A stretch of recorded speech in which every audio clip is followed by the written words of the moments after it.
Okay, I'm going live. In 5, 4. 3, 2, 1. I'm live. Shut up. What's going on, guys? How you doing? Pretty boring Friday. Morning was pretty exciting, but then just kind of chopped around all day. Got rid of everyone's premiums.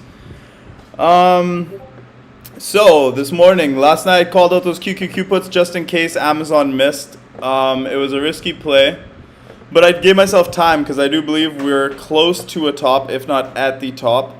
So it's good to see you guys back in here. Nailed those QQQ puts, nailed Twilo this morning. Other than that, didn't really do too much. The IWM hedge went to shit, but I did reload it at the close for next week. Right now, it looks like we're ripping after hours. The reason I loaded IWM, let's go to IWM first. It was the weakest of all four of the sectors that I watch every single day. So the IWM just, obviously, we had a huge rip this morning. Could not stay above 223 and just rolled over all day down. XLF, same thing. It's just as weak as IWM, to be honest. After hours got, what the hell happened on XLF after hours? I think that's a glitch there. It never moves that much in one candle in 5 minutes. But yeah, so you see how QQQ gapped up, gave some of it back, and then continuation, double top, triple top, and just kind of chopped around all day. SPY, kind of the same thing. Ripped this morning, then dip, and then just kind of chopped around all day. Whereas IWM and XLF, I told you guys, XLF financials are a big part of IWM, so you have to watch them together. IWM, the weakest one out of them all, and also, if you scroll out, like this is a topping pattern. In my opinion, this is a topping pattern. It's been sideways for way too many weeks without any movement, so we should see a move down soon. I have a resistance line around 221.50, 222, 223 level, so that's the demand area there. Got the daily chart here. As you see, there's a massive volume shelf here right above where we closed today. So between 222.50, or no, 221.50 and 221 flat, that's a big zone here. As you guys see, I pointed out yesterday, a bunch of supports and demands here. It struggles to get through there a lot. So I figured it was worthwhile. And I also think that I don't really see any news coming out this weekend that could be helpful for the market. I see a lot of negative news that could come out. I mean, China could open their mouth again, the Delta variant, COVID, lockdowns could happen again. As you guys seen today, RCL, or Royal Caribbean Cruise Lines, they had a bunch of people positive on their cruise line, so everyone on that cruise ship is COVID positive probably now. They probably all have to quarantine. See a lot of bad news possible over the weekend. I don't really see what kind of good news they could really give out. GDP was way lower than expected. Obviously, the stock market doesn't run on economy, but you still have to pay attention to those kinds of things. And look at the daily candle for SPY today. That is not a pretty candle. That's not a bullish candle. So even if we do continue up on Monday, I am convinced that yesterday, Thursday, marked the top for a little while at least. I could be wrong. It's impossible to time the markets. Lots of people have tried. Lots of people have failed. But you guys seen how much I've done it. Yesterday, big upper wick of profit taking. Today, big upper wick of profit taking. You scroll to the weekly on SPY, same cuts. The weekly looks fine. It's just kind of parabolic here, so you can't really say anything from the weekly. The daily just tells the whole story though.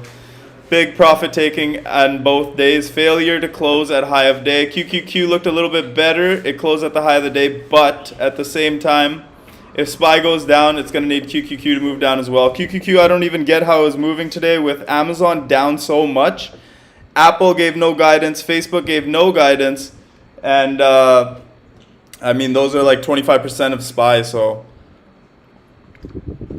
obviously your guys' money, your guys' accounts, you can do whatever you want. I'm just stating my opinions here. QQQ here looks completely fine, honestly. It still isn't a bullish uptrend. Everything looks good, but those reasons with big tech, what I just gave you, is the reason that I am short-term bearish on the market. XLF still within the range, no trade here, 37 to 35, got to wait to break one way or the other. Daily candle is pretty ugly today. Kind of looks like a reversal doji.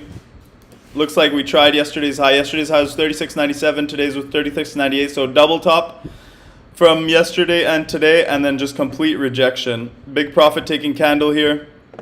Nothing pretty on XLF here. I would lean more towards the bearish side, and if I am bearish on XLF, that means IWM will probably go down with it. I don't know what that candle is, just ignore that. That looks like a glitch. Sometimes that happens after hours.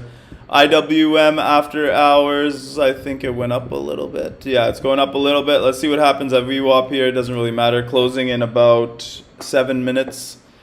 Twilio did not hold up like I thought it would today. The market was just way too weak. I fully expect if the market held up today, TWLO would have ripped. They had good earnings. They had a big gap to fill here all the way up to 389, which is why I kept saying 390 today.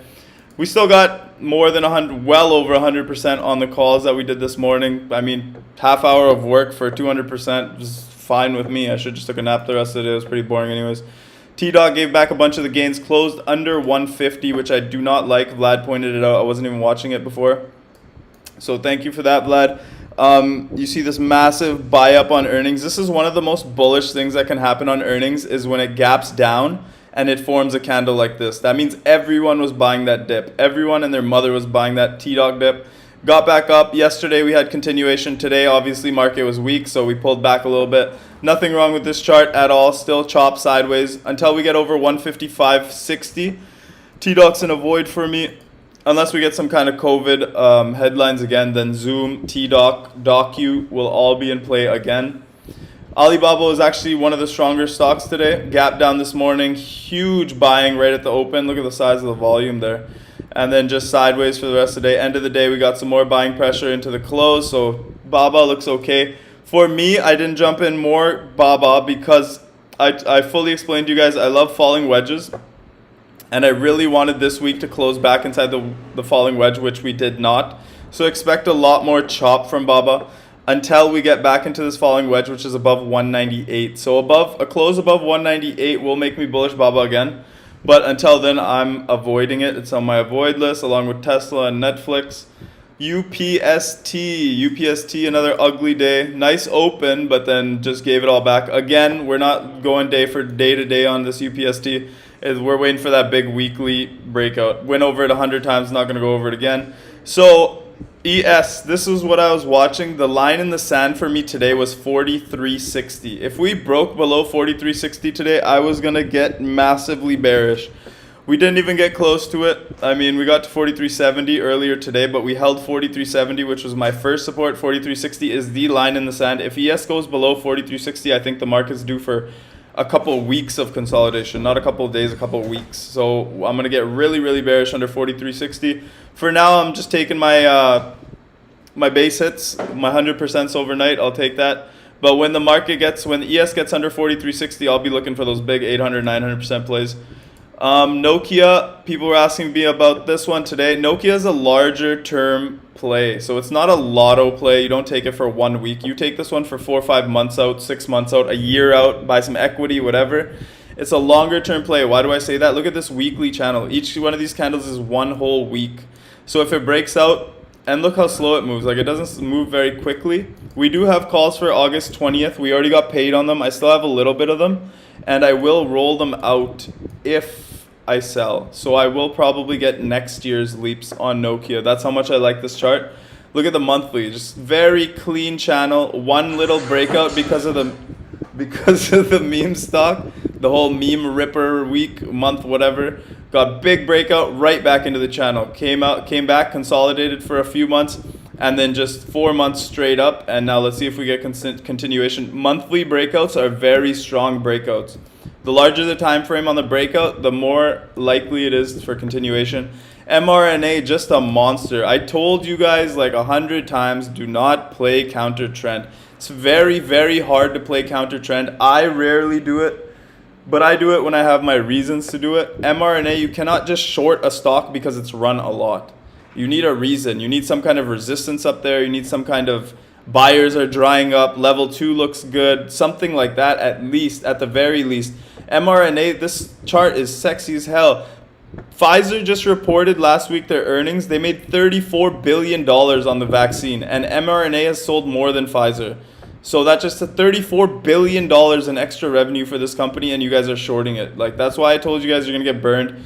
Look at this. Just a perfect pullback, touched the 8-day moving average, and ripped higher. And now the only level left for Moderna to go absolutely crazy is this. Well, yeah, we closed above it anyway. So the next level for Moderna is today's high, obviously, and then 362 is hard. It's a psychological number and it's the all-time high. So watch Moderna next week. I think they have earnings next week too. So keep an eye on this one. This one could absolutely fly. I expect their earnings to absolutely smash it out of the park. Let's see what happens. NEO, big rip this morning, complete rocket ship, and it held its gains all day. That's different. So NEO has delivery numbers later this week. They have earnings next week. So make sure you keep an eye on this one. This one can continue a lot higher. I fully expect we have August 13th, $45 calls. I expect this stock to be at 50 plus by the time our calls expire. And I want to get out of them before earnings. So let's see what happens here. For right now, it looks like we're right at resistance, just eyeballing it. Yeah, it looks like we could be right at resistance here. But again, we have two more catalysts coming. We have Tesla flying. I think Tesla's flying because of the infrastructure bill is going to include something with electric cars, like some kind of credit or something. But let's see. That's just a guess. I don't have any proof of that. And NEO looks great for continuation. I mean, the next level we got up on NEO is just last week's high of 47.38. So 47.38, and then we go all the way to the last pivot high, which was 55. And there's a big volume shelf here. So as soon as we clear this 45 level, we should get going quicker. And two catalysts, I'm not worried at all. Amazon, complete dump off earnings. Everyone in the world and their moms is talking about Amazon. I don't know why you guys would play Amazon today. Me and Ricky were both telling you the monthly chart broke this morning with that move. What happened was exactly this candle right here. Give me 1 second. Right here. In my opinion, it's this candle right here. So if you guys can see this candle. Why do I say that? So look at this monthly consolidation here. And look at this monthly consolidation here. And look at this, 1, 2, 3, 4, 5, 6, 7, 8, 9, 10, 11, 12. After one whole year, Amazon did not move. And it made a false, oh no, it was this candle, sorry guys. It's this candle I'm talking about. So this was 12, 13, 14, 15, 16, 17, 18, 19. So over a year and a half, Amazon stayed stagnant back here in 2019, 2018, 2019, 2020. And then we broke out on this monthly candle right here. You see that big wick of profit taking to bring us right back into the range? So according to this pattern, if we get a similar pattern, Amazon's going to need another 2 months to rip that high. So if we do exactly what we did back here in 2018, 19, 20, this is 2020, 2021, we need another couple months of consolidation under this 3490, 3500 level-ish. So another month or two of consolidation before we break out. So this stock is dead money for a while. You can scalp it, but I don't think we'll get that big breakout we're looking for, especially with the earnings yesterday. I mean, Amazon missing revenues is absolutely insane. It was mind-blowing. I never thought it would happen. I thought maybe they would guide down, but I didn't think they would miss revenue too. Bezos knew what he's doing. He left on time. Doesn't care about Earth anymore. He wants to launch Amazon on the moon or something. I don't know. Zoom should have been much stronger today. I don't understand why. It closed at 378.10. Zoom was given in the room at 365. Okay, we gave a price target of 380. It got a little ahead of itself yesterday, 396, 397 level, and pulled right back to the 380 to close right where our price target was. We made a ton on the calls. I mean, the trade couldn't have really gone much better, but we did great on that one. Now it pulled back yesterday, and today's candles are ugly to me. It shows that we need a little consolidation, let the moving averages catch up. Why do they look ugly? Big upper wicks. So you see, when we were bouncing off the retest of this long-term resistance, when we were bouncing off the retest, so a lot of lower wicks showing people were buying the dips, bought the dip, and then right here, they took profit. Came back down, then they bought the dip again. Bought the dip, and then now they're taking profits. So last time we took profits, we had 2 days of consolidation, or 1 day of consolidation, second day rip back up. This time, let's see if we can reverse on Monday. But Zoom, with all these COVID headlines, all the Delta variant, all that garbage, Monday we could go on Zoom. So keep an eye on this one. And the next level going up is yesterday's high, which was 397, and then 406.50 is what we're watching on ZM. To the downside, we have the moving averages as support. We got 369.75 as the 21-day moving average. And if it gets worse, the sell-off gets worse, which I doubt, the 50 days at 360. So watch those 4 levels. Tesla here. Tesla had a big breakout. I actually really like Tesla today. If I traded it, if I still traded Tesla, I would have taken it. The daily, I drew the wedge like this. Some of you guys might be wondering why I drew it like this, leaving out some. It's just touching the most candles as possible. See what I mean? So I could draw it from way up here. I could draw it from back here, whatever. But from here, it just shows like this is a false breakout, false breakout, false breakout. Acted as resistance, came back down. Acted as resistance, came back down. Acted as resistance, came back down. And we broke out today. But there was absolutely no follow through at all. And this is one of the reasons I hate trading Tesla. It doesn't respect levels like other stocks do. This is a massive wedge breakout. And I told you guys, anytime you're trading Tesla, look at the past. This is a wedge trader's dream. So if you guys look at the past of Amazon, the tighter the wedge, the bigger the breakout. Look how tight this wedge was. Right here. Look how big this wedge was right here. Oh. But you guys get the point here. I'm not that good of a drawer. It's Friday. I don't really care. So yeah. So you got, it's just wedges. It's all it is. Wedges, huge run. Wedges, huge run. Wedges. Now we're going to go to all-time highs according to the pattern. So just keep an eye on Tesla for a swing trade. If the market remains weak, none of these stocks are going to swing trade. If the market holds up, then Tesla can absolutely rip to all-time highs. I have no doubt. Look how nice the weekly is setting up here. So just keep an eye on Tesla. First things first, keep an eye on the indexes. If the market holds up, which I don't think it will, I could be wrong. Been wrong before. But if the indexes do hold up and we rip to the top of the channel again, watch Tesla. It will be the most explosive. Right now, it looks super bullish, and everything technically on Tesla is set up to rip. All just depends on the market sentiment and all these COVID headlines. All right, guys. So hope you guys had a good week. I know I had a good week. I think Ricky had a good week. Nadeem had a good week because he's been eating all my food. But thank you guys for attending. I'll see you guys next week. Do some homework.